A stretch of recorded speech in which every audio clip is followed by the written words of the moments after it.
বকখালি সমুদ্র সৈকত। এখানে আপনারা যাবেন কীভাবে? এমন কোনো বাঙালি নেই যে সমুদ্রটাকে ভালোবাসে না। তাই আজকের কলকাতার খুব কাছে নিয়ে যাব আপনাদেরকে, মাত্র 100 কিলোমিটার দূরে। চলুন আমি বাড়াই, আপনাদেরকে ঘোরাই। আজকের ভিডিওটা দেখার জন্য অনুরোধ রইল, ভিডিওটা কেউ কেটে কেটে দেখবেন না। কিভাবে যাবেন, কোথায় থাকবেন, A to Z complete video. চলুন ভিডিওটাকে শুরু করা যাক। হ্যালো ফ্রেন্ডস, আপনারা সবাই কেমন আছেন? আশা করি তো ফ্রেন্ডস ভালো আছেন ও সুস্থ আছেন। আর আজকে ব্লগটা হচ্ছে যাবো বকখালি। হয়তো ইন্ট্রোটা দেখে হয়তো বুঝে ফেলেছেন যে কোথায় যাচ্ছি। আমি আর শুভ অলরেডি বার হয়ে গেলাম, আর আমাদের পাড়ার রাস্তাতে এখন বাজে অলরেডি সকাল 10টা। বলি একটু কোথাও ঘুরে আসি দেখি, আর আপনারা সাথে থাকুন, যেতে থাকি কীভাবে যাওয়া যায়। ফাইনালি আমি অটোয় বসে পড়লাম। আমার অটো ভাড়া নিয়েছে একজন 10 টাকা করে। তা এটা হচ্ছে আমাদের সেই সোনারপুর কলকাতা। তা আমি যাচ্ছি অটোয়। এটা হচ্ছে সোনারপুর স্টেশনে যেতে হবে আমার, কেন আমার এখান থেকে বাড়ির থেকে দূরত্ব আছে স্টেশন 1 কিলোমিটার দূরে। তাই পুজোর টাইমে আমি বেরিয়ে পড়লাম। তারপরে দেখুন ফাইনালি আমরা সোনারপুর চলে এলাম। অটোর থেকে লেবে পড়লাম, লেবে হাঁটছি অলরেডি। আর এটা হচ্ছে আমাদের পুরো সোনারপুর বাজারটা, আপনাদেরকে একটু দেখিয়ে দিলাম। দেখুন অলরেডি হাঁটছি। অটোর থেকে লেগে মাত্র 5 মিনিট সময় লাগবে আমার স্টেশনটা যেতে। তা এটা হচ্ছে সেই সোনারপুর কোপার বাজার মোড়, 3 রাস্তা মোড় এটা। আর এখানে দেখুন প্রচুর দোকানঘাট অলরেডি সকালবেলা খোলা আছে। বার হয়েছিলাম আমি সকাল 10টা নাগাদ। এখানে শুভ দাঁড়িয়ে আছে অলরেডি। আর আপনাদের ট্রেন টাইমটা আমি আমার এই ভিডিওর ডেসক্রিপশনে দিয়ে রাখবো, আপনারা চাইলে চেক আউট করে নেবেন। তারপরে দেখুন আমি ফাইনালি 2 নম্বর স্টেশনে চলে আসলাম। দেখুন 2 নম্বর স্টেশন থেকে আমি আমার ট্রেনটাকে ছেড়ে দিয়েছি। আমার ট্রেন টাইম ছিল 9:40। 9:40 ট্রেন টাইম ছিল আমার অলরেডি। শিয়ালদার থেকে কখন কোন ট্রেনটা ছাড়ছে সেই নামখানার উদ্দেশ্যে আপনাদেরকে ট্রেন টাইমটা আমি এই ভিডিওর ডেসক্রিপশনে দিয়ে রাখবো। তারপর দেখুন ফাইনালি সেই লক্ষ্মীকান্তপুর এখানে কিছুক্ষণ ট্রেনটা দাঁড়াবে, মিনিট থেকে 20 মিনিট পর্যন্ত আপনাদেরকে ট্রেন টাইম দাঁড়াবে ট্রেনটা। আর এখানে চাইলে আপনারা কিছু টিফিন আপনারা করে নিতে পারবেন, কিছু লাঞ্চ আপনারা করে আবার এই ট্রেন কিন্তু সেই নামখানাতেই যাবে। তা দেখুন সোনারপুর থেকে মাত্র আমার লেগেছিল 2 ঘন্টা মতন। তা দেখুন এখানে প্রচুর স্টেশনে ভিড় মানুষের। আর এখানে অনেক ট্রেনটা ফাঁকা হয়ে যাবে। শিয়ালদার থেকে আসলে কিন্তু দিনের বেলা প্রচুর ভিড় হয় ট্রেনটা, আপনারা একটু সতর্কভাবে আসবেন। অলরেডি ট্রেনটা আমার ছেড়ে দিয়েছে, আমি আবার যেতে থাকলাম। আর বাইরে আপনাদেরকে ভিউটা দেখাচ্ছি, কত সুন্দর ভিউটা লাগছে দেখুন, অসাধারণ লাগছে দেখুন, খুব সুন্দর আপনাদেরকে এই পরিবেশটা লাগবে, আপনাদেরকে এত সুন্দর লাগবে ট্রেন থেকে আপনারা দেখবেন, খুব সুন্দর লাগবে আপনাদেরকে। তারপর দেখুন ফ্রেন্ডস অলরেডি যেতে যেতে আমি ট্রেনের ভিতরটা একটু দেখালাম। পুরো ট্রেনটা দেখুন পুরো ফাঁকা কোনো। আর আমি আর শুভ দাঁড়িয়ে আছি অলরেডি, আমার একটি বন্ধু গেটের মুখে দাঁড়িয়ে পড়লাম। আমরা হাওয়া খেতে খেতে যাচ্ছি, আর কত সুন্দর হাওয়া লাগছে কেন ক্যামেরা। তারপর চলে এলাম সেই নামখানা স্টেশনে। প্ল্যাটফর্মে অলরেডি ট্রেনটা ঢুকছে, আমি সেই নামখানা স্টেশনে চলে আসলাম। দেখছেন ফ্রেন্ডস অলরেডি এটা দেখুন সেই নামখানা স্টেশন। এটা হচ্ছে 3টে স্টেশন আছে এটাকে, এখানে 1 নম্বর, 2 নম্বর, 3 নম্বর।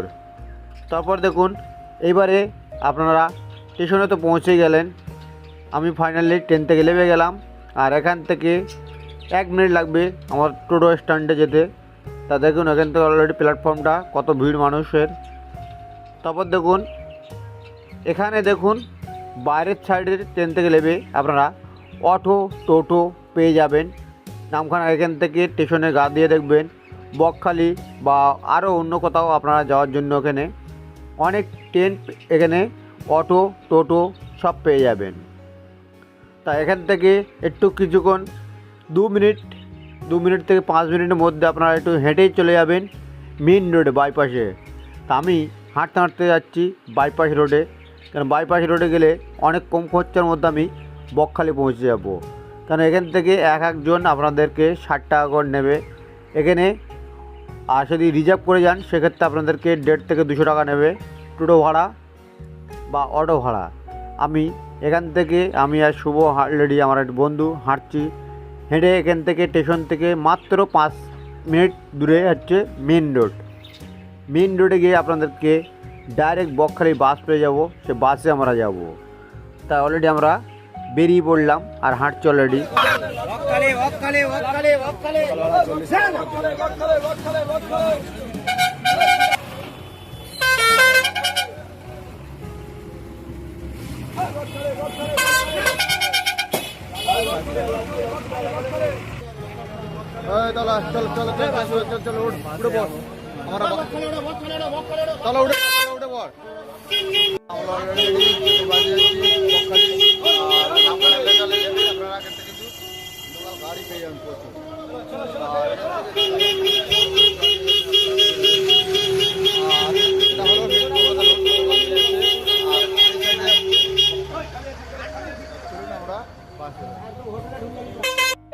ফাইনালি আমি বাসে বসে পড়লাম আর বাস অলরেডি ফাঁকা। বাস ভাড়া নিয়েছে মাত্র একজন 30 টাকা করে, মাত্র 30 টাকা করে ভাড়া নেবে আপনাদেরকে বকখালি পর্যন্ত। তা দেখুন কত সুন্দর বাসে ফাঁকা বাস অলরেডি। তারপর যেতে যেতে আপনারা এখানে দেখুন প্রচুর মানুষ, দোকানঘাট দেখতে পাবেন। আর বাসে আমরা হাওয়া খেতে খেতে যাচ্ছি অলরেডি। কত সুন্দর ভিউটা লাগছে আপনাদেরকে দেখি, কত সুন্দর ভিউটা দেখছেন। আর এটা হচ্ছে টানা আধ ঘন্টা মতন লাগবে, মাত্র 30 মিনিট লাগবে বকখালি যেতে। আর এটা হচ্ছে দেখুন সামনে কত সুন্দর ফাঁকা রোড, হাই রোড এটা। তা দেখুন কত সুন্দর ভিউটা লাগছে, আর আপনাদেরকে যেতে যেতে আরও সুন্দর লাগবে। তা দেখুন কত সুন্দর পরিবেশের হাওয়া খেতে খেতে আমরা চলে যাব মাত্র বকখালি আধা ঘন্টার মধ্যে। ফাইনালি বকখালি আমরা পৌঁছে গেলাম, বকখালি রিসর্ট। এইখানে আপনাদের দেখবেন পুজোর একটি প্যান্ডেল হচ্ছিল, আমি পুজোর টাইমে গেছিলাম। এখানে দেখবেন বাঁ দিকে আমার ঠিক ডান দিকটা দেখবেন, আর এখানে প্রচুর দোকানঘাট আপনারা দেখতে পাবেন কেনাকাটার জন্য, বা কোনো লাঞ্চের দোকান আপনারা পেয়ে যাবেন। এখানে পিকনিক স্পট, আপনারা পিকনিক যদি করে তাহলে সেটা পিকনিক স্পটে চলে আসতে পারবেন। এই গাড়ির এখানে পার্কিং পেয়ে যাবেন, গাড়িগুলো পার্কিং হয় এখানে। এখানে অনেক কেনাকাটার জিনিস আপনারা পাবেন এই বকখালিতে। দেখছেন ফ্রেন্ডস কত সুন্দর বকখালির জিনিসপত্র। এখানে আপনারা অনেক কিছু কেনাকাটার জিনিস পাবেন, এখানে প্রচুর প্রচুর জিনিস আপনারা কিনতে পারবেন। যদি না কেনা তাহলে কোনো অসুবিধা নেই, আপনারা চাইলে ঘুরে ঘাড়ে দেখবেন, একটু ভালো লাগবে আপনাদেরকে। হাঁটতে হাঁটতে চলে যাচ্ছি আমি সেই সমুদ্রের কাছে। আর এখান থেকে দেখুন প্রচুর দোকানঘাট দেওয়া যাচ্ছে, পুরো ফাঁকা দোকান এখন, কেন মানুষের ভিড় নেই, কেন এটা অকেশন হলে আবার মানুষের ভিড় হয় প্রচুর। তাই হাঁটতে হাঁটতে দেখছি আমি সমুদ্র সৈকতের কাছে যাচ্ছি অলরেডি, সেই বকখালি সমুদ্র সৈকত এটা। তা দেখুন এখানে আমরা খাওয়া দাওয়ার হোটেল পেয়ে যাবেন, এখানে ডাব পেয়ে যাবেন। এখানে সন্ধ্যের ভিউটা অসাধারণ লাগবে আপনাদেরকে দেখলে। আমরা গেছিলাম নাইট টু নাইট, এটা মানে গেছি আর এসছি আপনাদেরকে এই ভিডিওটা করার জন্য, যে বকখালি রিসর্টটা কেমন দেখতে এই 2024-এ, সেটাই আমি আপনাদেরকে তুলে ধরেছি। তো দেখুন এটা হচ্ছে সকালবেলা, আর জল খুঁজতে গেছি আমরা কিছু না হলেও আধা ঘন্টা, পুরো আধা ঘন্টা লেগেছিল আমাদের জল খুঁজতে গিয়ে। মানে সেই সমুদ্রের ঢেউটা, কারণ ভাটার সময় গেছি তো, কারণ জোয়ার টাইমে আমি যাইনি। আর এই হচ্ছে ওয়েলকাম টু মাই, চলে আসলাম বকখালি। এই হচ্ছে বকখালি সমুদ্র সৈকতের খুব কাছে মাই লাভ চলে আসলাম। দেখুন সে মাই লাভ লেখা আছে বকখালি। আর এটা হচ্ছে পুরো সমুদ্র সৈকত, বঙ্গোসাগর।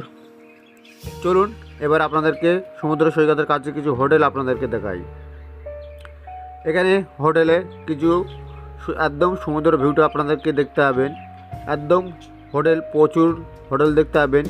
কিন্তু কোনো দালাল হাতে আপনারা কিন্তু পড়বেন না। দালাল হাতে পড়লে সেক্ষেত্রে আপনাদেরকে হোটেল বাজেটটা অনেক টাকা চলে যাবে। আপনারা চাইলে ডাইরেক্ট যোগাযোগ করবেন, তাতে 2 পয়সা কম হবে হোটেল ভাড়াটা। প্রচুর হোটেল আপনাদেরকে দেখতে পাবেন এই বকখালিতে, প্রচুর প্রচুর হোটেল আপনাদেরকে দেখাচ্ছি আমি। একদম সমুদ্রের সৈকতের কাছে। দেখুন প্রচুর কিন্তু হোটেল আপনারা দেখতে পাবেন। দেখছেন এখানে পুরো সমুদ্রের সৈকতের কাছে একদম পুরো লাইন দিয়ে পুরো হোটেল।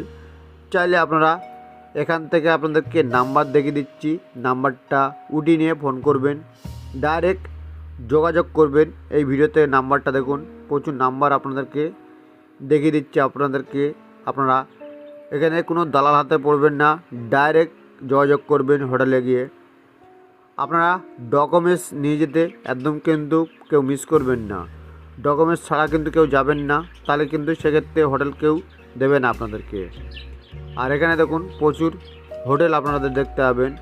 হোটেল দেখুন এখানে প্রচুর হোটেল আপনারা পেয়ে যাবেন।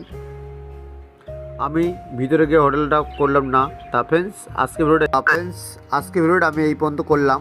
আপনাদের কাছে যদি ভালো লাগে একটি লাইক করে